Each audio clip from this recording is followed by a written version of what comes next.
ब्रह्मांड की चक्रनाभि। यह आलोच्य का विषय है पुरुषोत्तम विश्व ब्रह्मांड की चक्रनाभि है।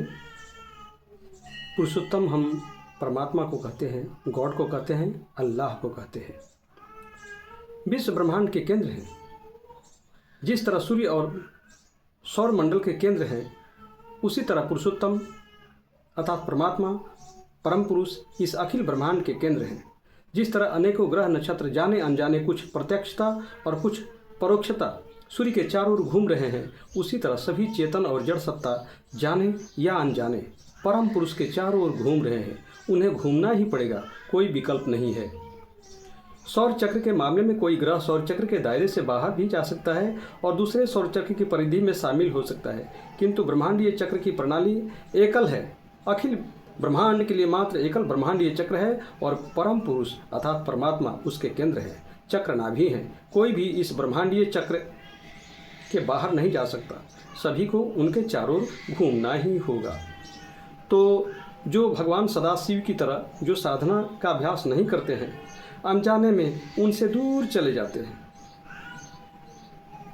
परम पुरुष और उनके बीच की दूरी बढ़ती चली जाती है, उनका व्यासार्ध बढ़ता जाता है, किंतु वह ब्रह्मांडीय चक्र के बाहर नहीं जा सकता।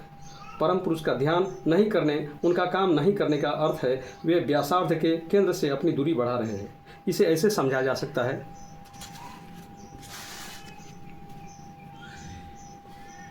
ये है ब्रह्मांडीय की चक्रनाभि और ये है परम पुरुष। और जो परमात्मा के निकट आते हैं उनकी व्यासार्ध घट जाती है, और जो दूर चले जाते हैं, उनका कर्म नहीं करते हैं, उनकी साधना नहीं करते हैं, परमात्मा के निकट नहीं रहना चाहते हैं, वो जड़ की चिंतन करते हैं, तो धीरे धीरे धीरे ऐसे ऐसे करके वो संचर दिशा में और बहुत दूर चले जाते हैं। परंतु इन परिधि से वो दूर नहीं हो सकते हैं, उसी परिधि में रहते हैं।